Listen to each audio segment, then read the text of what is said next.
Good morning, Dubai. Welcome back to the Lovin Dubai show where we go through all of the top trending stories across the UAE. Our top story today, Sheikh Hamdan praises rescue teams following the earthquake rescue mission in Turkey and Syria. And you guys, this week it is sunny with a chance of rain. So get out the brollies. Not sure if that's great news. Next story, someone sent a happy birthday message using a blimp over blue waters. And Dubai's ruler grants 8,500 plots of land for Emirati homes. And do stay tuned because right about 8:50 we're going to be joined by pro boxer Shannon Courtenay, aka the Babyface Assassin. And as always, we love to see your comments coming through on Facebook, Twitter, Instagram, YouTube, TikTok. And also this goes live in podcast format later in the day. So if you want to catch it there, you most certainly can. But before we get to all of that. Yes. Good morning to you. Good morning to you. Good morning to you. Good morning to you. Good morning to everyone. Except for the people who forget to add on their blue ticks on Instagram. WhatsApp. Who forget to turn on their blue not forget who intentionally turn off their blue ticks on WhatsApp. What does that say about the person? You're wearing blue. This is so relevant for today's topic. It's like we planned it. Do you keep your blue ticks off or on? So I have 80% of my friends who keep their blue ticks turned off. Really? And I must say those 80% of friends are all men. Like, just in my circle. That's so interesting. Because we did a little whip around the office for the show, and Simran and I, we keep them on, and then the guys, Ali Baba or Shahir keeps them off. Ali K, do you have your blue ticks on or off? Off. So in case you've been living under a rock, the blue ticks are a form of alert that alert WhatsApp recipients if the message has gone through. Yes. And they say that keeping them off is a form of protecting your privacy. So basically, the sender doesn't need to know that you've sent the message. No, that you've read the message. That you've read the message. Yeah. I'm going to get there. I'm going to get there today. Tuesday morning. We have 3 more days to go. But basically, yeah, so if your blue ticks are off, I send you a message, you can read it and you never have to reply and I'll never find out because your blue ticks are turned off. So it'll never turn blue because you know when you read a message, it turns blue, right? So like for me, my thing is I don't open messages, but if I open the message, I will reply to it. So those with the blue ticks turned off, it's like they open the messages and they can ghost you for days. You'll never find out if they've read it or not. And what's your reason for keeping it on? Because it's like, I mean, like for me, it's that visibility is fine. Like if I am reading the message, I'll reply to it. So if the blue tick is there, it's fine, you know. And if it's not there, fine. Either way. Because I would want to know if someone's reading my messages. Exactly. Yes. Same. It's got nothing to do with me responding to them. But I like to know if my mum's read my messages. I like to know if you've read my messages. I like to know if Rich has read my messages. Like, is it because that's helpful? Because it's a great communication. And then if they haven't read it, you're thinking, where are they? Yeah. It's been an hour. Everyone searches WhatsApp in an hour. So it's a very helpful way. Where are they? Yeah. Exactly. So like your mom, she needs to have the blue tick on. Mums out there, if you're watching the show, keep them on so we know exactly what you're doing.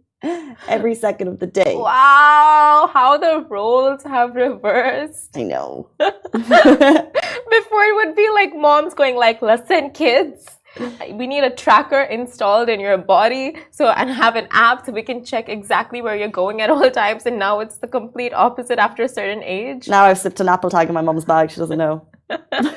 Doesn't she watch the show? I think she doesn't know what an Apple tag is. It's fine. But basically, what does it tell about the person if they don't have their blue ticks on? They are sus creatures. It says, according to the internet, it says they're trying to maintain their privacy. Privacy from I what? think it's just privacy from whom? That's a good point. You know? Whip around the office. Why do you keep yours off? Is the question.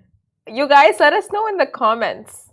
Instagram, let us know. Do you guys have your Instagram blue ticks? Oh, WhatsApp blue ticks turned off? Sorry. I think it's to save you having to respond straight away. Yeah. And it like takes that, because the problem with WhatsApp is that it gives us more access to people than we've ever had before. So before it was a phone call, you answered it, you didn't answer it, and that was done. Yeah. Now you can send people voice notes. You can send people quick messages, and actually it can be quite overwhelming. And if you have like 10 messages that you feel like you need to respond to at that moment, it can actually cause a bit of anxiety. So actually keeping the blue ticks off can potentially relieve that anxiety, because you're thinking, I don't need to respond to them immediately because they don't think I've seen their messages immediately. So I think it can be a way to relieve the anxiety of an overly stressful app that provides way too much quick communication.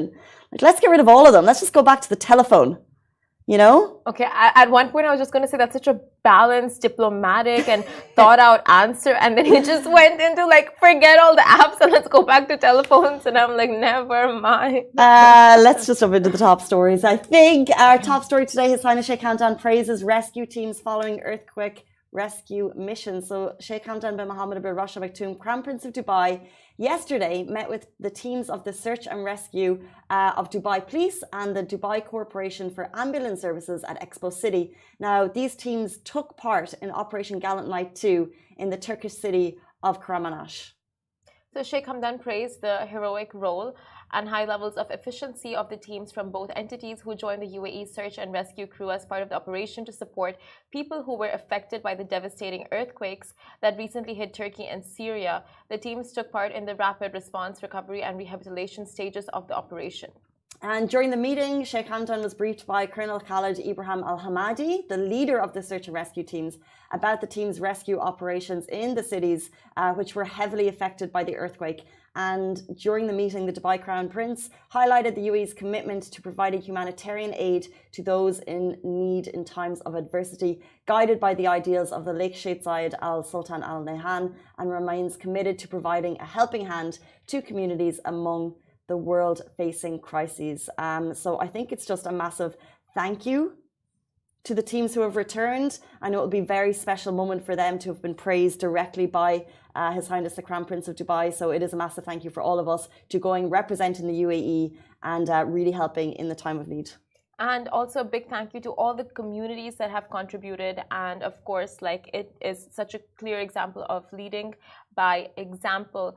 Our next story, sunny with a chance of rain in Dubai this week. So UAE residents, get ready for a wet and cloudy week as the National Center of Meteorology has issued a weather alert warning that some areas of the country might experience rainfall in the coming days. And it's expected that there will be a drop in temperatures and several days of strong winds of up to 40 kilometers per hour, and of course, resulting in dust and clouds. The main question we're asking in Dubai is, do we need our brollies in Dubai?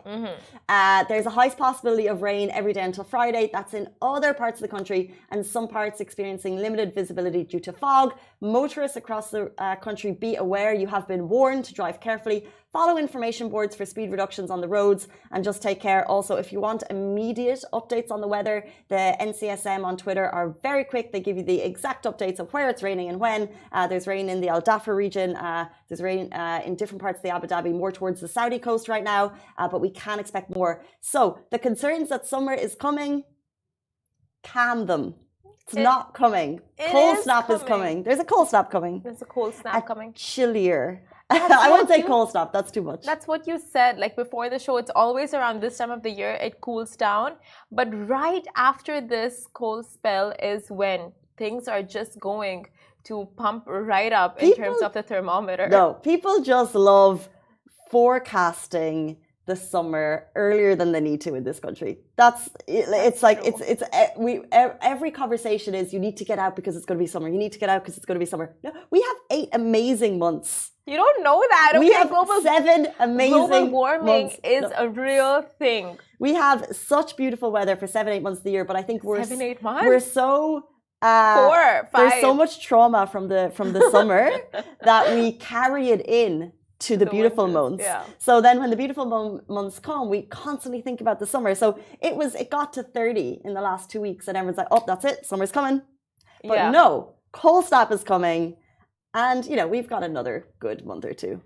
Guys, don't listen to Casey. This is the last good month we're going to have. Stop it. Savor it. Book in all your road trips and your hiking plans and your camping plans. Now, this is the last month. And then you're manifesting hot weather. April onwards. If it does come, I'm going to blame you. But it's true. April onwards, it's like March. That's a great question. So the last couple of years, we've reported the beginning of summer. It's always in June. When do you think the summer starts in Dubai? Like, when do you tell visitors, okay, you need to stop coming at this point, Literally end of Ramadan. Yeah, but that changes every year. It's a couple weeks okay, earlier. yeah, so last year and this year and the year before, I would say like end of March. I think end of May. April. You think end of May? Mm. No, it starts getting much warmer It's around cheaper. April, second week. Yeah, it's like as soon as it's April 1st, you go like, oh my gosh, you walk in, you leave the house thinking like it's going to be good weather, but Dubai's like, fooled ya. It is summer. Guys, please let us know, does summer in Dubai to you start 1st of April or 1st of May? 1st of June. 1st of June. 1st of June. Like, it's getting toasty, but it's manageable. You can still get out in the mornings and the evenings and have a good time. The middle of the day is hot, but we're well prepared for it. So 1st of June, I think summer starts, and you think it starts 1st of April. Yeah, but you know what? April now Fools. things might be a little like different only because of all the initiatives that we have of cloud seeding. You just said global warming, it's getting hotter. No, global warming is like Mother Nature, and then cloud seeding is man-made. So like, you know, let's see how both of them just have an effect on the weather when, you know. So you're like April 1st question mark. Yes, mid-April.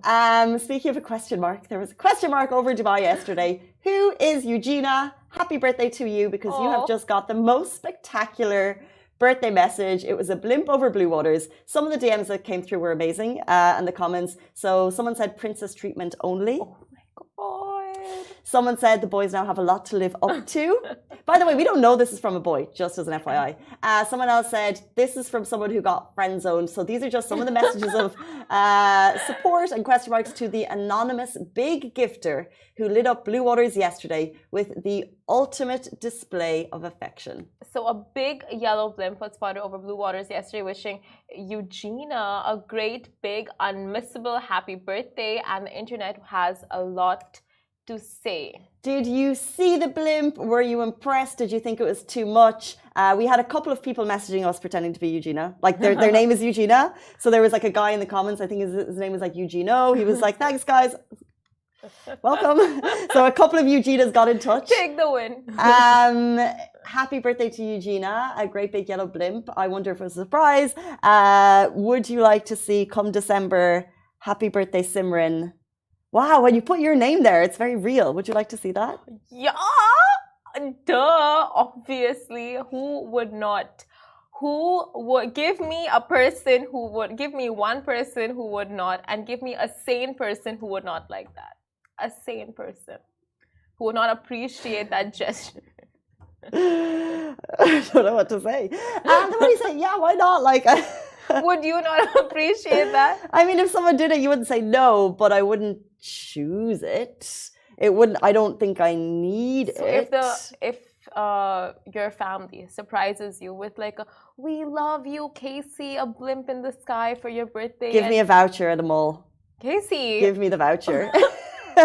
Send me off. The big blimp with your face on it. And like definitely not face. Would you like your face on a big blimp? Happy birthday, Simran. I mean, like, why not, you know? Would you guys like a blimp for your birthday with a happy birthday message on it? Like a grand big gesture for your birthday. Why not? No? The jury's out. I think each to their own. Let's jump into our next story. So Dubai's ruler grants 8,500 plots of land for Emirati homes. Now, His Highness Sheikh Mohammed bin Rashid Al Maktoum, Vice President and Prime Minister of the UAE, issued directives to immediately allocate 8,500 land plots to Emirati citizens in the Al Yalis 5 area in the space, which spans up to 120 million square feet. And the Al Yalis 5 area will be developed to include 10 kilometers of green areas for walking and sports activities, entertainment areas, and other amenities reachable within 20 minutes, like grocery stores, a gym, and a cycling track. Which ties in with the 20-minute initiative announced by His Highness earlier this year. So these plots are for citizens, and the citizens who have received approval from the Mohammed bin Rashid housing establishment are eligible to obtain these land plots. So citizens can select that plot that suits their needs using the Emirati digital platform on the Dubai Now app. Now, members of a family will be given priority in obtaining plot allocations in the same neighborhood, which is also amazing. So His Highness Sheikh Mohammed's directives to expedite the allocation of the land plots as part of the national housing program he launched reflects his commitment to ensuring the well-being and happiness of the UAE nationals. And like they say, a happy home. They say a happy wife is a happy life. So that applies to like the citizens as well. True. Happy citizens, Happy life. happy country. Happy life, yes. So true. I mean, in terms of like the benefits, and benefits for citizens are different to benefits of residents, but also we see benefits as residents, but benefits of citizens, you know, there's less than 10% Emirati citizens living in the country as opposed to 90% nationals. And they really do ensure in terms of health, welfare, you know, social commitments that the citizens are very looked after, which is great. Exactly. And now we're going to be joined by the pro boxer Shannon Courtney, aka the babyface assassin. She's going to be with us right after this break.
Welcome back to Lovin Dubai Show. We are joined by none other than pro boxer Shannon Courtney. She rose in the ranks to become the WA World Champion between April and October 2021. And soon she's potentially eyeing a fight in Dubai and Saudi. Welcome to the show, Shannon. Thank you for coming. Thank you for having me.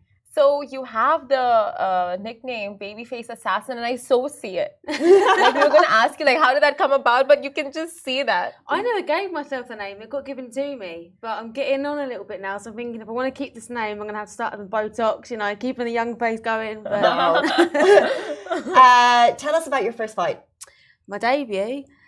Do you know what? People are normally so nervous for their first fight. I just enjoyed it because you're only going to have one debut, aren't you? So I just thought I'm going to enjoy the whole process. And it's the first time my mum ever watched me box because she never come to any of my fights beforehand. So I just enjoyed it and had a good time, really. Good attitude. How did you even get into boxing? Like, you have all the norm jobs and stuff, and then you're like, okay, no, I want to be a professional boxer. Why? How? It just came about by chance. So I wasn't really living the most healthiest lifestyle. I was overweight. I was a big drinker, big smoker. And then I lost a bet, so I had to go to a boxercise class. And then, I know, how bizarre. And then just wound up being quite good at it. And the next thing I know, I was in Finchley where they trained like Anthony Joshua, and he just won the Olympics. And they said, you know, they were quite blunt. They were like, you're overweight, you smoke, you drink, but you've got a natural talent. And then that day I threw the cigarettes in the bin, went running, and I never looked back. And it just changed my whole life from there. Wow. How that just played out? I know, crazy. And what was kind of, so I guess you had your debut, did you win? Yes. And where did it go from there in terms of like wins and losses, and you knew that you could kind of make a career of it? So as an amateur, I was in my head, I thought I wanted to just see how I got on at first, and I ended up really loving it, making a name quite early on. Then we was looking at the Olympics, and then around the time of the qualifications for trying to go for the Olympics, I got offered a contract by Eddie Hearn, the biggest promoter in the world, and then I turned pro. And then it just went on from there. And then within 7 fights, I was as a professional world champion. Wow. That's amazing. And would you say that was your career highlight? Or So was it the far. small fights on the way? I think you can't always look at the destination, you've got to enjoy the journey. So the whole time I've enjoyed the whole journey, even the small steps, the smaller fights. But in my head, I know I'm going to be I'm going to win another world title. So the first one was fun because it's the first time.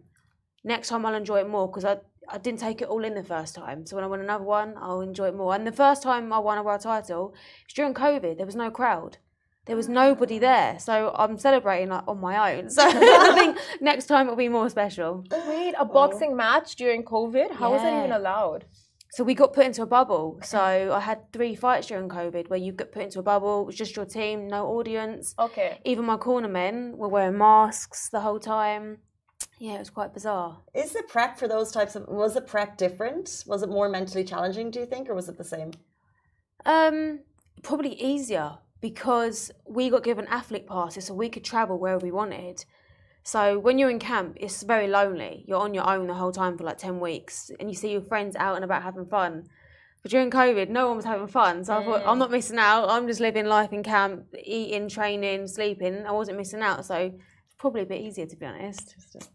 You lucked out, I tell you, on the timing because the FOMO is so real when you see your friends out there just living their best lives. I turn my phone off when I'm in camp, so I haven't got to see everyone out having fun whilst I'm stuck in some like dingy hotel. Like, oh. That sounds quite challenging. Would you say that like being away from family and those sacrifices are the toughest part of your job? 100%.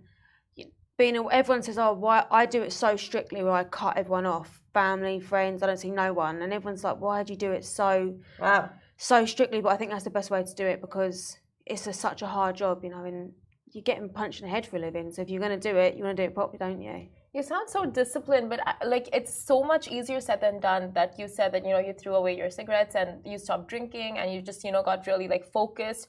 But was it really that easy? Was it just like an overnight decision? Like I'm going to, you know, like just give all this up, or was it like a process for you? No, bizarrely, it was just an instant thing. It's like I found boxing and I suddenly found a direction. I never had a purpose or direction. I was just going through life and I was so unhappy in myself and I was miserable. And that's probably why I was drinking, because I was miserable. Suddenly I found something that I liked and everything just fell into place. And since then, it just continues to fall into place. I have no doubt that your story is an inspiration to others for sure. So pro boxing title, world champion. Also, you have a big following on Instagram. Yeah. What is like the level of public support like for you? Back in the UK, it's fantastic. It's kind of hard to go out because I get recognised a lot, you get stopped a lot. So it's nice though. But the support is always amazing, and the people like to see, they like to go underdog, don't they? Because I never had that Olympic background. I've just come out of nowhere. So people like the underdog story. But because it's the backing and everything's amazing in the UK, now I'm out here, I'm trying to kind of crack the Middle East. So it's very different. You're so pretty, and it's like, how do pretty people go into boxing? It's like, it's all makeup. It's all makeup. No, but wouldn't you get afraid of like your hair being pulled and like your face, like, you know, being no, because my hair gets braided. Okay. I've got enough scars now that I'm not worried about one more. So yeah, I mean, like, you're not worried about like your face getting smashed, like, you know, like injuries that made like, you know, like just bad severe injuries. They're just battle wounds, aren't they? I think they're quite fun, to be honest. So when you've got a couple of scars or black eye, you can't be proud of it because you think, well, I've earned that in a weird way. Speaking of cracking the Middle East, yes. Are you fighting here soon? Will we see you in the ring? I can't say too much, but soon you'll probably see me fighting in the Middle East, yes. Dubai? Or maybe Abu Dhabi, maybe Saudi. Like I said, I can't say too much. Maybe. So Abu Dhabi, tell us more about that. Who would you be boxing there? So Abu Dhabi, so my promoter is Eddie Hearn, who is Matchroom. They have a deal with Abu Dhabi to have 2, sometimes 3 fights a year. We're in talks to potentially fight at the end of the year here in Abu Dhabi. And who would that be against? I can't say. A female? A male? Oh, female, I hope. Which one? I can't say. So we just had Tommy Fury, Logan Paul fighting in Saudi. So it's like influencer versus professionals. What are your thoughts on influencer fighters, and do you expect to see more female influencers getting into the ring? Yes, the influencer boxing is obviously becoming a massive thing, and it's very easy to hate on it. And as a professional, when you work so hard to get where you are, and then someone who's just come off YouTube straight into the limelight, it can be frustrating. But you've also got to look at it and think, well, these people are opening fresh eyes. It's a new audience on boxing, and it's opening the game. It's bringing more money to the sport. So you've got to look at it in a wider perspective, not just a selfish point of view. So it can only be good for boxing when you think of it long-term wise. Do you think the pros and cons, I mean, like, or you listed both the pros and the cons right now, but do you feel like it takes away from the gravitas of boxing when you see influencers coming into it and doing it for fun and the money and the spotlight? Yeah, 100%, because you've got grassroots boxing, which is amateur boxing back at home, and you see all these young kids working so hard. Like I did as an amateur, you don't get paid when you're an amateur. You do it just because you want to do it. And then you're going to see these young kids who think, oh, I haven't got to live a healthy lifestyle or train or stay in the gym. I can just be on YouTube and then land the spotlight. It's not that easy, but these influencers make it look like it is that easy, and it's not. And boxing's the hardest, loneliest sport in the world, so don't be fooled thinking that you can just make a video and become an influencer and suddenly you're going to be on the main stage. It's not that easy. Do you feel like that's the 15 minutes of fame that people talk about on the internet? Like, 100%. Get in the boxing ring, fight, that's your 15 minutes of fame and you're done. 100%. Yeah. People nowadays are craving fame for the wrong reasons, and they want to be famous for the wrong reasons. You know, do it because you want to inspire the youth or get something good out of it, not because you just want to have your face planted everywhere. There's so much more to life than just being in the limelight for the wrong reasons. That's so true. So well said. Speaking of influencing fighters, have you been contacted by any? Because we see a lot of male influencers in the ring and going for it, and we had one or two as part of a big fight here a year ago. Have you been contacted by any influencers, females who want to get into the ring with you? No. The Kardashians never contacted you? I mean, if Khloe Kardashian wants to go, I'll go. But no, I think they know that what I do is probably a little bit more. But if they do it, they're doing it for the fame, Yeah, you know obviously you've got Misfits, which is massive back in the UK, and it's becoming into America as well, which is influencer boxing. An influencer boxer woman wouldn't live in a professional woman's world. It'd be too dangerous. But I mean, if the money's right, I wouldn't say no. So Misfit, tell us a little bit about that. That's more, it's not influencer boxing basically. You've got like KSI who owns it. He's one of the part owners. So they're putting on big shows on DAZN, and it's just influencer fighting influencers. It's not professional versus professional, so it's very different. Okay. So are you training here in Dubai now? And if so, what's the training scene like here in comparison with where else you've trained? So all my training camps are still going to be done back home in the UK with my training team, but I train in Box IQ here, boxing gym. So I've got a coach here as well, Joe, who's fantastic. So he keeps me in good shape, still learning every day, still ticking over. So when I go back into camp properly in the UK, I'm ready to go as well. So it's best of both worlds. I train here and I train in the UK. And is it different, like in terms of just the difficulty levels and the comfort and accessibility? Where do you prefer training? It's very different. You know, you wake up in Dubai, you've got a smile on your face because the sun's out, everyone's nice. It's just a nicer way of living, isn't it? But I can be a lot stricter when I'm back at home and I cut everyone off. So it's two different ways of doing it, really. And how are you managing your time? Because we know that you're jumping into career real estate as well here. Tell us a little bit about that and how you manage to, you're looking at another world champion title. Yeah. And jumping into a new career. How are you doing both? I'm just taking every day as it is. You know, I'm working with eSpace over here, looking at real estate, trying to make the move here myself. My partner lives here, so to be here with him as well, it makes sense to me to be here if I'm not fighting. So to try and keep life at home when I'm boxing and then trying to crack the Middle East as well is hard, but I'm trying to find the right balance. But what made you choose the Middle East? Like, why you and your partner have decided to like make this a home as well? So he works here anyway. He's got businesses here, so I travel back and forth to see him. And you don't ever really see women from the UK, especially sports, trying to crack the Middle East. Yeah. So why not be the first one? So true, and this is a place I'm sure you've seen, like the boxing and the fighting scene here has just been growing year on year. Yeah. So no doubt we're going to hopefully see you in the ring before the end of this year. Maybe. Shiny Courtney, before you leave us, we want to play a quick game with you if that's okay. Go for it. It's called What Gives Shiny Courtney the Ick. If something is icky, you have to press the button, and we're going to find a little bit more about you. Go for it. Okay, let's start. Hair pulling during fights. Ick. Definitely. Do you have a message for all the hair pullers? Don't do it. Poor hygiene. You don't like a smelly component? Cleanliness, like that's my biggest thing. I've got severe OCD, so in my opinion, BO should be illegal. Why should people suffer for your unhygienic ways? No, thank you. But do you refuse a fight if someone's like really smelling? Well, I've got no choice, have I? And if you're in the ring for 10 rounds, you're going to sweat a little bit, aren't you? So I'll give them a leeway. But in general life, have a wash. You know, it's not that hard. Deodorants. Okay, overly aggressive behavior. It's nice to be nice. And it's always good to go around life with a kind heart. Don't be too aggressive because it will come back on you. I believe in karma. She's not a stereotype boxer, is she? Everyone expects me to be aggressive because of my job, but no, I'm not. Trash talking. No, Rick. Love a bit of trash talking. Ooh, what are some boxing trash talk?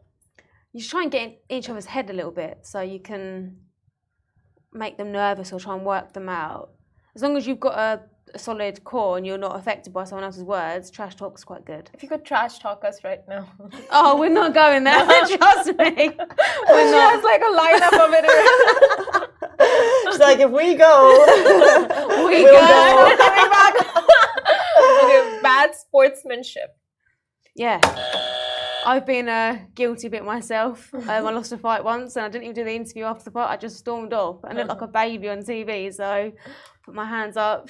But that's because it means so much to someone. If you don't care, then that's a problem as well. But yeah, bad sportsmanship, it's a bad thing. Mm-hmm. Strong words. We're going to leave it there.